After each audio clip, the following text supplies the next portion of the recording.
Brought to you by Techno Camon 30 series.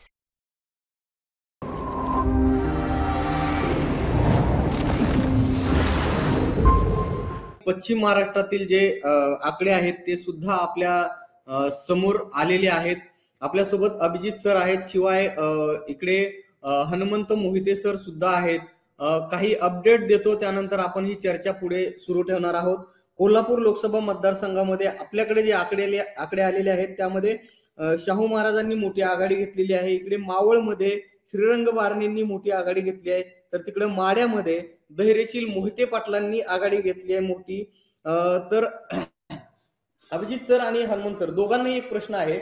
आपण पश्चिम महाराष्ट्रावरती आता बोलतो आहे. पश्चिम महाराष्ट्रामध्ये खास करून महाविकास आघाडीला एक चांगल्या प्रकारची आघाडी इथं दिसते. तर यामध्ये खूप एक फॅक्टर चर्चेला गेला, तो म्हणजे शरद पवार फॅक्टर.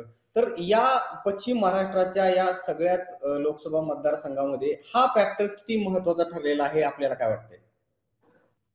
पश्चिम महाराष्ट्रामध्ये मी तुम्हाला मागत मांडले की मावळ आणि पुणे सोडून बाकीच्या सर्व मतदारसंघामध्ये महाविकास आघाडीला वातावरण अतिशय चांगलं होतं. म्हणजे यातलं तुम्ही म्हणला की शरद पवारांचं एक सहानुभूती होती. निश्चितपणे शरद पवारांचं म्हणजे शरद पवारांना जसं ज्या पद्धतीने मागच्या 2019ला पावसाची सभा झाली आणि त्यानंतर पश्चिम महाराष्ट्रात वातावरण फिरलं. म्हणजे पूर्वी अगदी 25 जागा येतील की नाही अशी परिस्थिती असताना विरोधकांना 100 जागा मिळाल्या. तर अशा प्रकारचं वातावरण आहे. आणि सातारा, सांगली, कोल्हापूर हे सगळे पुरोगामी विचाराचे जिल्हे आहेत. आणि तरी सुद्धा मागच्या वेळेला भाजपनं नेते आयात करून इथं मिळवलेलं यश होतं. पण यावेळेला मात्र असं झालं की उमेदवार अतिशय स्ट्रॉंग होते. म्हणजे तुम्ही बघा, शाहू महाराजांची उमेदवारी कोल्हापूरमध्ये अतिशय स्ट्रॉंग होती. त्यानंतर संजय मंडलिकांची उमेदवारी थोडी त्या पद्धतीने जरा थोडी अडचणीची होती. म्हणजे मंडलिकांना आणि धैर्यशील मानेंच्या बद्दल रिपोर्ट भाजपकडे चांगले नव्हते. सांगलीमध्ये सुद्धा संजय काकांना उमेदवारी मिळाली, त्यावेळी भाजपमध्ये अंतर्गत नाराजी होती. माड्यामध्ये सुद्धा रणजितसिंग निंबाळकरांच्या विरोधात नाराजी होती. आणि सातारमध्ये सुद्धा उदयराजे छत्रपती उदयनराजेंना सुद्धा उमेदवारी अतिशय शेवटी मिळाली. तर हे उमेदवार इथले स्ट्रॉंग आहेत. आणि या उमेदवारीला जाती समीकरणाची मिळालेली जोड, म्हणजे मी तुम्हाला म्हटलं की मराठा, मुस्लिम आणि दलित समाजाचं मतदान आणि उमेदवार असलेला स्ट्रॉंग आणि त्यानंतर शरद पवारांची सहानुभूती, या त्रिसूत्रीवर इथले मतदान झालेलं आहे. म्हणजे इथं एका बाजूला तुम्ही छत्रपती शाहू महाराजांना फायदा होतोय छत्रपती घराणं म्हणून, पण तो फायदा मात्र सातारमध्ये उदयनराजेंना मिळत नाही. याचं कारण असं आहे की तिथं शरद पवारांचा फॅक्टर आणि मराठा समाजाचं अँटी वातावरण असं आहे.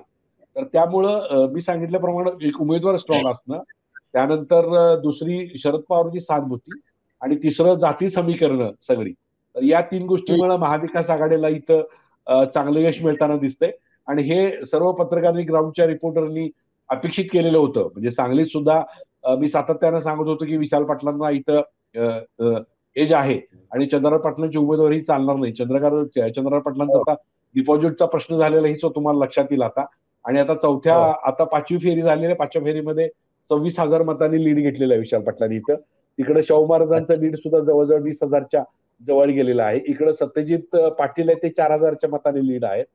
साधारण 12,000च्या मतांनी शशिकांत शिंदे लीडवर आहेत, म्हणजे माझ्याकडे जी माहिती आहे ती. आणि धैर्यशील मोहिते पाटलांचं लीड सुद्धा जवळजवळ 16,000चं लीड आहे. तर अशा प्रकारचं लीड इथं आहे.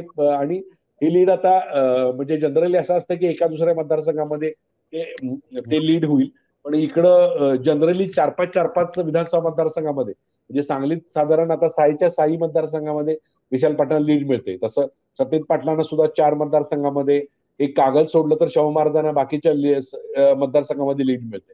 तर याच्यामध्ये आणि तुमच्या ह्याच्यामध्ये सातारमध्ये सुद्धा कराड, दक्षिण, उत्तर, वाई याच्या मतदारसंघामध्ये. तर थोडं मला वाटतं की हे लीड वाढेल. आणि तुम्हाला जसं आता उत्तर प्रदेशमध्ये याच्यामध्ये दिसतंय की थोडा शेतकऱ्यांचा राग आहे, थोडं जाती समीकरण आहेत, थोडं म्हणजे आता जसं अभिष सर मगाशी म्हटले की फक्त मोदींच्या नावावर निवडणूक लढवली. पण जर तुम्ही बघितलं असेल तर पश्चिम महाराष्ट्रात मोदींनी सभा खूप घेतल्या. म्हणजे कराडमध्ये सभा घेतली, माड्यामध्ये सभा घेतली, तुमची सोलापूरमध्ये सभा झाली त्यांची, कोल्हापूरमध्ये झाली. तर या सगळ्या गोष्टींचा परिणाम हा म्हणावा तितका झालेला नाही. म्हणजे ज्या सभेला आपण बघत होतो, सभेला रिस्पॉन्स सुद्धा थोडा, गर्दी होती, पण सभेला जो पूर्वीच्या 2019 आणि 14ला जो सभेला मोदींच्या रिस्पॉन्स मिळायचा तेवढा रिस्पॉन्स ताकदीनं नव्हता. याच्या उलट मात्र स्थानिक पातळीवर काँग्रेसनं आणि बाकीच्या नेत्यांनी आणि थोड्या जनतेनं की ही निवडणूक हातात घेतली असं होतं. जनता आणि स्थानिक नेते स्वतःहून उतरत होते. आणखीन एक मुद्दा मला निलेश मांडायचा की याच्यामध्ये की ज्या हा. स्थानिक स्वराज्य संस्थेच्या निवडणुका घेतलेल्या नाही आहेत या सरकारनं, तर त्यामुळं हो. जे स्थानिक मुद्दे होते सगळे, म्हणजे काही वेळेला स्थानिक महानगरपालिकेचे मुद्दे, नगरपालिकेचे मुद्दे, जिल्हा परिषदेचे मुद्दे, तर हे सगळ्या मुद्द्यांचं बर्डन खासदारांच्यावर आलं. म्हणजे किरकोळ गोष्टींची प्रश्न सुद्धा लोक खासदारांना विचारायला लागली. म्हणजे अगदी बरोबर. रस्ता आमच्या समोरचा झालेला नाही आहे, आमच्या समोरचं हो. प्राथमिक आरोग्य केंद्र व्यवस्थित झालं नाही. तर याचा मोठा हो. फटका खासदारांना झालेला आहे आणि हा इनडायरेक्टली महाविकास महायुतीला बसलेला आहे. कारण ही सगळी कामं मध्यंतरी जी गॅप आपण एक स्टॉपगेज अरेंजमेंट म्हणतो मध्यंतरीची, तर त्या पद्धतीची अरेंजमेंट ही आपल्याला दिसली नाही आणि त्यामुळे सगळा राग हा त्या खासदारांचा निघाला. म्हणजे किरकोळ प्रश्न सुद्धा खासदारांच्या माथी मारले गेले, म्हणजे जे खासदारांचं बरोबर. काम ऍक्च्युअली नाही आहे. तर ह्या निवडणुका न झाल्यामुळं सुद्धा त्याचा परिणाम या निवडणुकीत झाला आणि पश्चिम महाराष्ट्रामध्ये लोक थोडी जागरूक आहेत आणि थेट प्रश्न विचारतात तुमच्या आमदारांना, खासदारांना.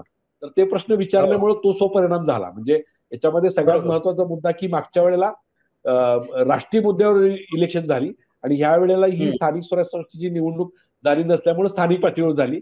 त्याचा फायदा सगळ्यात जास्त महाविकास आघाडीला झाला असं मला वाटतं. निलेश. अगदी बरोबर, अगदी बरोबर. हनुमान सर, अभिजित सरांकडे मला यायचं. अभिजित सर, तुम्ही पश्चिम महाराष्ट्र, मराठवाडा आणि संपूर्ण महाराष्ट्र या लोकसभा निवडणुकीच्या निमित्तानं फिरलायत, ग्राउंड रिपोर्ट केलेत, वेगवेगळ्या नेत्यांशी बोललायत.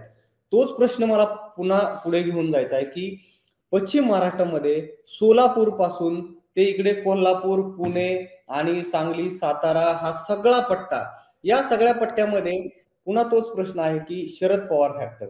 हा प्रश्न याच्यासाठी महत्वाचा वाटतोय मला, कारण तिकडे प्रणिती शिंदेच्या प्रचाराला ज्यावेळेस शरद पवार गेले होते, मोठी सभा तिथं झाली, त्यावेळेस प्रणिती शिंदेनी म्हटलं की मला आशीर्वाद देण्यासाठी तुम्ही आलाय, बस इथंच माझा विजय आहे. इकडे माड्यामध्ये जी सूत्र फिरली, त्या सूत्र फिरण्यापाठीमागेही शरद पवारांचा हात खूप मोठा होता.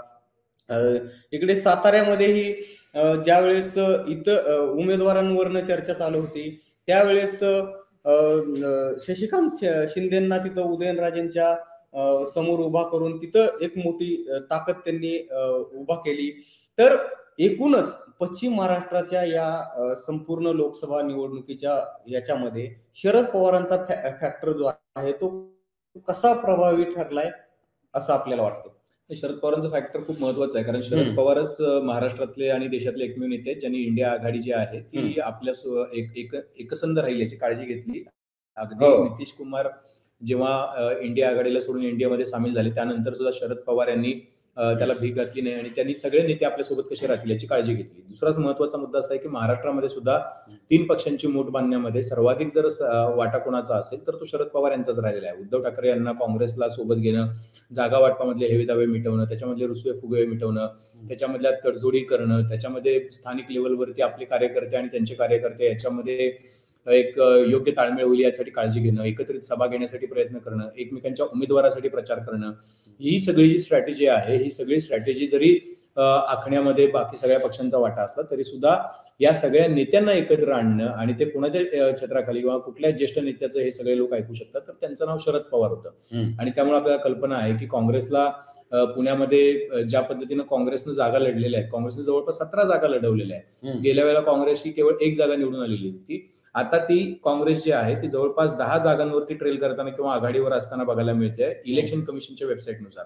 दुसरीकडे शिवसेना उद्धव बाळासाहेब ठाकरे ते सुद्धा 10 जागांवरती आघाडी घेताना बघायला मिळतात. त्यांनी 21-22 जागा लढवलेल्या होत्या.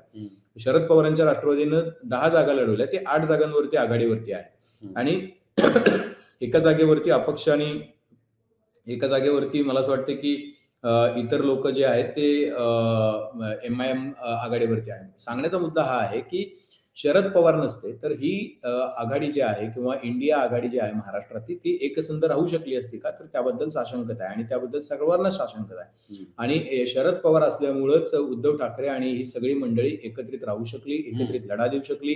शरद पवारांनी योग्य वेळी केंद्रातल्या नेत्यांना सुद्धा सोबत घेण्याचं काम केलं आणि सर्वात महत्वाचं म्हणजे ज्या काँग्रेसचं शिवसेनेशी कधीही पटणं शक्य नव्हतं त्या काँग्रेस सोबत शिवसेना आली पाहिजे किंवा शिवसेनेनं काँग्रेसला सोबत घेतलं पाहिजे. यामध्ये जी वाटाघाटी केल्या 2019 साली, इथं सरकार महाविकास आघाडीचं स्थापन करताना त्या सुद्धा शरद पवारांनीच केलं. त्यामुळे शरद पवारच महाविकास आघाडीचे संस्थापक, प्रणेते आणि त्याचे चालक मालक सगळे शरद पवारच असं म्हटलं तर अवघड ठरणार नाही. मुद्दा असा आहे की आता या इलेक्शनमध्ये शरद पवारांना याची जाणीव होती की त्यांच्या शारीरिक मर्यादा होत्या, त्यांच्या प्रचाराला जर मर्यादा नव्हत्या, ते खूप फिरत होते. मात्र या इलेक्शनला एक चेहरा हवा होता आणि तो चेहरा शरद पवारांनी हुशारीनं महाराष्ट्रातल्या लोकांचा, शिवसेना फुटल्याचा जो राग लोकांच्या मनात होता आणि उद्धव ठाकरे यांच्याबद्दल जी सहानुभूती होती, उद्धव ठाकरे यांचं जे वक्तृत्व होतं, त्या माध्यमातून तो राग एनकॅश करण्याचा प्रयत्न केला. महाराष्ट्रामध्ये त्यांनी उद्धव ठाकरे यांना नेता बनवलं आणि त्यांच्या नेतृत्वाखाली महाविकास आघाडीने इलेक्शन लढली.